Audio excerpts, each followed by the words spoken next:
안녕하세요. 바로 외국생활 한국판입니다. 한국의 모든 공휴일에 대해서 대체 휴일 이야기가 나오고 있더라고요. 근데 대만은 이미 이거를 시행을 하고 있기도 하고 조금은 신박한 방법을 하고 있어서 이 이야기를 여러분께 조금 설명을 드리고요. 한국에서는 쉬는데 대만에서는 안 쉬는 공휴일이라든가 대만에서만 쉬는 특별한 공휴일, 그리고 뭐 어떤 휴일이나 기념일을 대만 사람들은 언제 어떻게 챙기는지 조금 다양하게 여러분께 이야기 전해드리도록 하겠습니다. 외국의 기념일이나 휴일 같은 건 그 나라의 습관이나 문화들을 많이 포함하고 있으니까 오늘 영상 끝까지 보시면 대만 조금 더 이해하는 데 조금이나마 도움이 될 것 같습니다.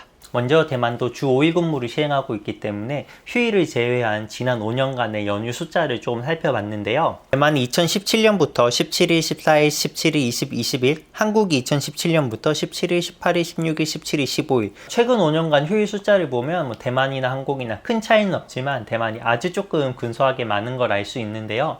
사실 저 같은 근로자 입장에서는 이런 1년에 하루 이틀 차이가 엄청 크게 다가오기 때문에 최근 몇 년간은 조금 많은 휴일을 잘 지내고 있었고요. 그럼 왜 이렇게 며칠간의 차이가 나는지, 대만의 휴일은 어떤 게 있는지 살펴보도록 하겠습니다. 먼저 한국엔 없는데 대만만 쉬고 있는 공휴일을 살펴보면, 먼저 대만의 민주화 운동격인 어얼바 2월 28일이 휴일로 되어 있고요. 절기 중에도 청명절과 단오절은 휴일로 되어 있습니다. 상십절이라고 해서 10월 10일도 한국엔 없는 대만의 공휴일이고요. 반면 8월 15일 같은 광복절은 별도의 기념일로 지정하고 있지 않습니다. 대체 휴일을 살펴보면 휴일과 주말이 같이 겹치는 경우에는 그 전이나 그 하루 뒤로 대체 휴일을 지정하고 있고요.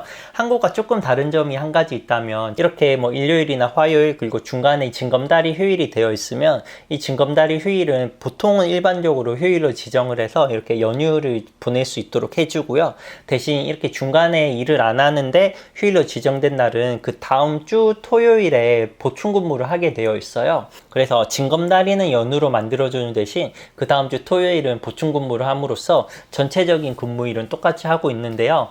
그냥 징검다리 휴일 쉬게 해주는 거 그 다음 주 토요일도 쉬게 해주면 어떨까 싶은데, 뭐 주변 분위기나 또 저 개인적으로도 크게 불평이나 불만 같은 건 없는 것 같아요. 이 징검다리 휴일을 더 자유롭게 활용을 할 수가 있어서 조금 더 편한 회사 생활이 되는 것 같습니다. 물론 회사에 따라서 징검다리 휴일을 뭐 인정하지 않는 경우도 있고요. 혹은 이렇게 휴일을 하게 해주고 그 다음에 보충 근무도 하지 않도록 해주는 회사도 종종 있는 걸로 알고 있습니다.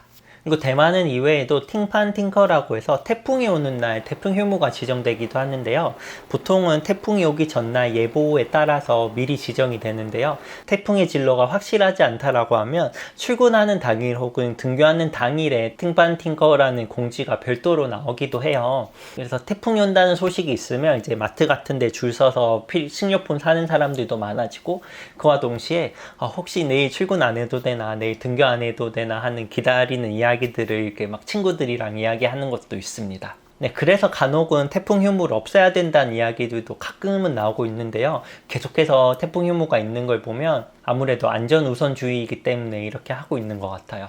그도 그럴 것이, 태풍을 올 때 보면 정말 나무가 막 뽑혀져 나가고 정말 걸을 수도 없고 비도 엄청 오고, 진짜 엄청 강한 태풍이 왔을 때 느끼는 강도를 대만에서는 좀 자주 느낄 수가 있거든요. 그래서 굳이 강한 태풍이 오는 날 무리해서 출근을 하거나 등교를 하다가는 정말 안전사고가 일어날 수 있기 때문에 조금 뭐 사용자 입장에서의 반대가 있더라도 태풍 휴무는 계속해서 지정하고 있는 것 같아요. 직장인의 연차는 보통 12일에서 14일 정도, 그리고 뭐 근속 연수나 회사에 따라 조금은 달라지기도 하는데요. 연차는 그 정도 수준이고요. 연휴 앞뒤로 연차를 붙여 쓰는 것도 그렇게 간섭하거나 뭐 막는 분위기는 아니라서 조금은 휴가 사용이 자유스러운 것도 있습니다. 직장생활 관련 영상은 미리 올려둔 게 있으니까 그거 한번 참고해 보시면 좋고요. 이렇게 징검다리 휴일도 있고 대체근무도 있고 태풍 휴무도 있지만, 반대로 한국에서는 쉬는데 대만에서는 쉬지 않는 날도 있습니다. 가장 대표적인 것이 투표일인데요. 총통이나 지방선거 가리지 않고 투표일은 별도로 휴일로 지정하지 않습니다. 대만에서의 선거는 토요일로 지정이 되는데요. 그것도 내가 살고 있는 곳에서 가서 투표를 할 수 있는 게 아니라 자기 주소가 기재되어 있는 곳에 가서 투표를 할 수 있어요. 그래서 정말 많은 사람들이 타이종이나 까오슝, 타이난처럼 지방에 주소를 두고 있고 타이페이에 와서 일하는 친구들이 많은데 그 친구들이 선거 때가 되면 다시 자기가 있는 지방으로 가서 투표를 해야 합니다. 네, 그래서 이거 뭐 토요일에 투표를 한다고 해서 그 전이나 아니면 그 다음 주 월요일을 휴일로 지정을 하는 것도 아니기 때문에 정말 내 주말을 생으로 써서 지방까지 가서 투표를 하고 올라와야 되는데요. 투표하는 시간도 짧고 투표하는 장소도 제한적이라서 정말 불편한 투표 시스템을 갖고 있습니다. 그럼에도 작년 총통선거는 투표율이 75%가 나왔다고 해요. 이런 면에서 한국의 선거 시스템은 뭐 휴일로 지정을 해주고 심지어 자기가 살고 있지 않은 곳 혹은 막 해외에서까지 부재자 투표를 할 수도 있고 내가 뭐 선거일이 일이 있다고 하면 막 그 전에 먼저 가서 투표를 할 수도 있잖아요. 이런 거 봤을 때 한국에서 정말 투표를 더 열심히 해야 되지 않을까 생각합니다. 네, 그리고 휴일 이야기하다 선거 이야기까지 왔는데요. 다시 되돌아와서 한국에선 쉬는데 대만에서 쉬지 않는 것들 중에는 대표적으로 부처님 오신 날이나 크리스마스가 있습니다. 이 두 개는 쉬지 않고요. 특히 크리스마스 같은 경우에는 뭐 트리도 세우고 캐롤도 나오고 하긴 하지만 휴일도 아니고 날씨도 아니기 때문에 크리스마스 그 본연의 맛을 좀 느끼는데 어려움이 있습니다. 그럼 살펴보는 김에 대만 사람들이 챙기는 기념일을 조금 더 보겠습니다. 네, 개인차가 있겠지만 연인끼리 챙기는 기념일도 정말 많습니다. 뭐 연초부터 시작하면 설날에 연인이나 부부에게 홍바오를 주는 경우도 있고요. 어린이날에도 연인을 챙겨주는 경우도 있고 발렌타인데이, 7월 7석, 크리스마스, 연말, 연시 또 이외에도 생일이나 기념일은 별도로 챙겨야 하니까 연인을 챙기는 건 좀 정말 많은 것 같고요. 그리고 대만은 어머니의 날과 아버지의 날이 별도로 구분이 되어 있고 모두 휴일은 아닙니다. 그럼 보통 대만 사람들은 연휴에 무엇을 할까요? 일반적으로 대만 사람들은 여행에 아주 진심인 편입니다. 여행에 사용하는 지출도 임금에 비하면 정말 많고요. 징검다리 연휴도 많고 연차 사용도 자유롭기 때문에 해외여행 가는 비율도 한국과 뭐 세계 1, 2위를 다툴 만큼 1년에 50% 이상이 해외여행을 나가고 있거든요. 물론 코로나 전 이야기지만 대다수가 일본으로 가는 사람들이기 때문에 조금은 아쉬운데 코로나가 끝나면 정말 많은 대만 사람들 모시고 한국에 여행을 가고 싶은 생각이 있습니다. 네, 그리고 연휴나 기념일을 맞아서 자기가 살고 있는 지방의 가족을 만나러 가는 경우도 많은데요. 근데 조금 아쉬운 부분이 지방의 교통비라든가 숙소비가 생각보다는 더 비쌉니다. 그렇게 가성비가 좋지가 않아요. 가는데 고속철의 비용도 그렇게 만만치가 않아요.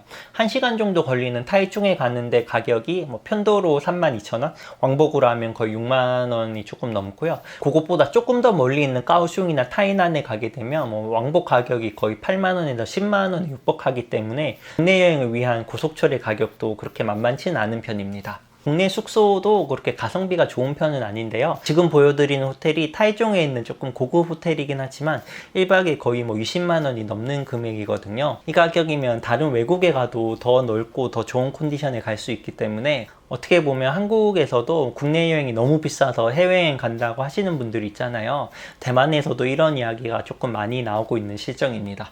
특히 코로나 상황이 괜찮을 때 국내 여행이 활발해지면서 숙소 가격을 더 올려서 받는 이야기들도 뉴스를 통해서 간간히 나오고 있었습니다. 그리고 타이페이에 사시는 분들은 보통 바다가 보고 싶다고 하면 차로 1시간 정도에 갈 수가 있는 이란이라는 쪽에 많이 가시는데요. 이란에 가면 뭐 온천도 있고 바다도 볼 수 있고 타이페이랑은 조금 다른 경관들이 많이 보여주기 때문에 타이페이 사람들은 뭐 짧은 연휴라고 하면 이런 교외에 이란 쪽으로도 많이 가고 있습니다. 저도 정말 갈 데가 없으면 가끔 이렇게 이란에 가서 저녁 먹고 다시 돌아올 때도 있습니다. 코로나 때문에 해외여행이 안 되면서 대만도 조금은 뒤늦게 캠핑이나 글램핑 문화도 올라오고 있고 정말 많은 캠핑 사이트들이 생기고 있거든요. 그래서 젊은 친구들끼리 돈을 모아서 캠핑 가는 경우도 많이 생기고 있고요. 한국에서는 한 달 살기 개념이 많이 나오고 있었는데 대만은 아직까지 그런 개념은 나오고 있진 않은 것 같아요. 뭐 장기여행이면 장기여행이지 뭐 한 달 살기라는 이런 특별한 단어를 갖고 있는 여행 트렌드는 나오지 않고 있습니다. 그리고 혹시 대만 사람들은 어디 여행 많이 가냐 이런 게 궁금하시면 저희가 저번에도 인터뷰 해드렸던 타이페이 개간지 그거 있잖아요. 그거 보시면 정말 저도 몰랐던 다양한 대만 국내 여행지들이 나오고 있으니까 그거 참고하시면 더 좋을 것 같습니다. 네, 그래서 오늘은 한국의 대체 휴일 이야기와 관련된 대만의 연휴 이야기, 뭐 기념일 이야기, 뭐 국내 여행 이야기 좀 다양하게 전달을 해드렸는데요. 모쪼록 재밌게 보셨으면 좋겠고 조금이나마 유익한 시간이 되었길 바랍니다. 네, 오늘도 영상 끝까지 시청해 주셔서 감사하고요. 그럼 다음 시간에 더 재밌는 영상으로 찾아뵙겠습니다. 감사합니다.